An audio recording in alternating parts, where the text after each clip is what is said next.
Hello, welcome to Kush News, the newscast of the African diaspora. I'm your anchor, Ochanda, daily bringing you the top stories from Africa and the Caribbean. Let's take a look at today's news on Thursday, January 18th, 2024.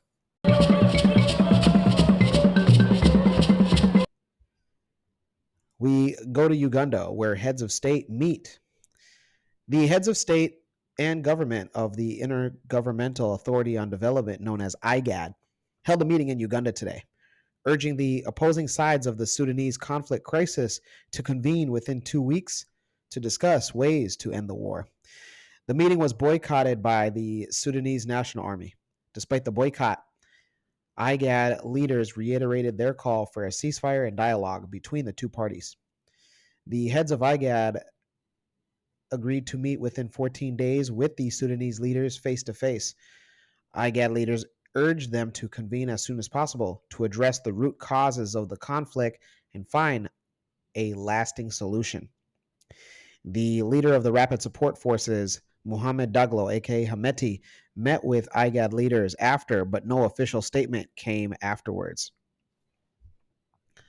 Those in Uganda, let us know on your thoughts on IGAD leaders meeting in your guys' country. Let us know, and if you feel that also in 2 weeks, if the Sudanese leaders will meet face to face. Let's go to Somalia, where the government demands Ethiopia cancel a commitment. The government of Somalia has called on Ethiopia to retract its deal with Somalia. In a public statement, the Ministry of Foreign Affairs said that there is, quote unquote, no space for mediation unless Ethiopia retracts its illegal deal.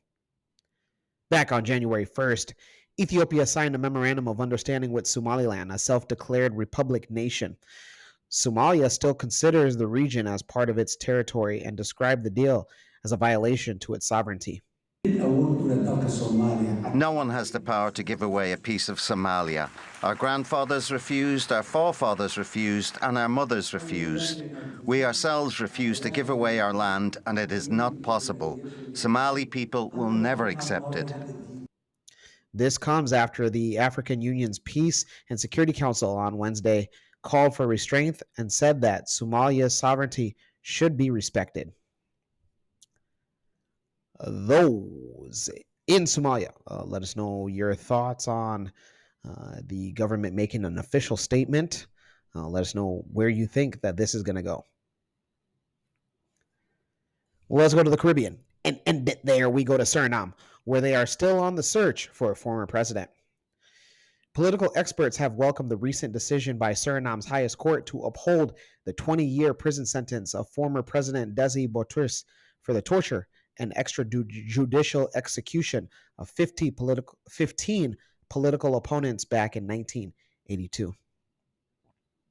In 2017, former President Desi and 23 co-defendants appeared in the military court after the Court of Justice rejected a motion to stop their trial. The former army officers and civilians had been charged with the killings back on December 8th, 1982, of 15 men, including journalists, military officers, lawyers, and businessmen. Last Friday, on January 12th, police in the Dutch-speaking Caribbean community have since launched a search for the now 78-year-old former president, who did not show up at the prison as scheduled to start serving his prison sentence. Those in Suriname, let us know on if you feel that the 78-year-old will still be on the run as a fugitive, which is very interesting to once we say that out loud. When we come back, we'll have today's African proverb of the day. Don't go anywhere.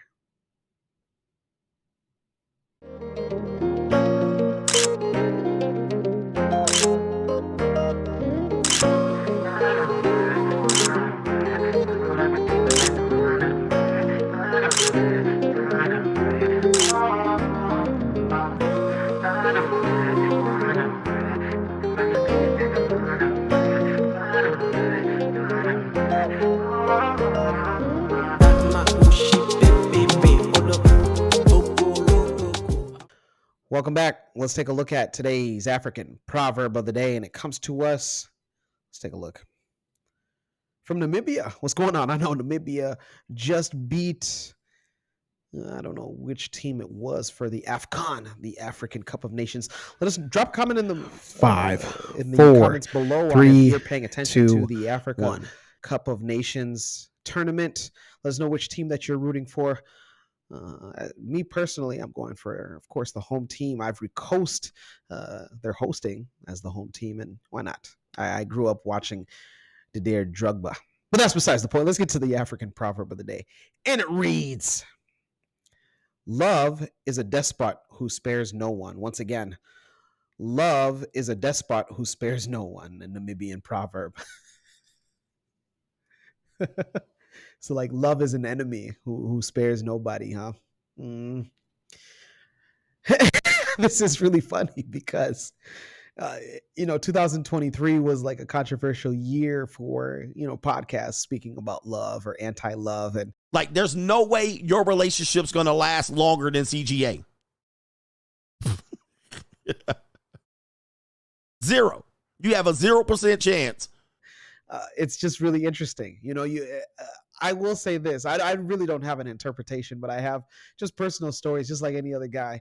You have one of the friends that you just always, every weekend, you guys play sports together, you guys drink together, you guys, go to the bars and, pick out ladies that you guys want to hang out with.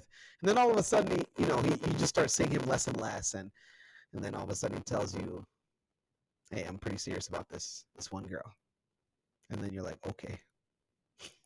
So it is random. It is random. I will say that as we move forward in civilization, we are further and further away from understanding what they call love.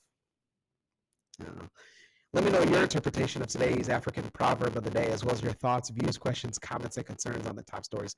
Don't forget to hit that like button. Make it your best friend. For Kush News on Kush Convos TV, I'm Ochanda.